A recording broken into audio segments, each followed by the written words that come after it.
Hi everyone, in front of me I've got LENOVO Tab P12 and let me share with you how to allow unknown sources on this device. So let's start with opening the settings, and here in this left section we have to scroll and find the apps. Now all we have to do, this is what you will see, all you have to do is to tap on Special Access, which is at the top. And now let's localize the option Install Unknown Apps. Let's tap. And here we've got the list of apps which are allowed or not allowed to install some content, and of course we can change it. So let me choose Chrome. Let's simply tap on the app and tap on the switcher.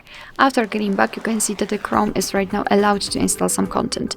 Be aware that you're doing it on your own responsibility, because some third-party apps aren't verified by the developer, so you may put your data and actually whole device at risk. So remember about that and choose the apps wisely.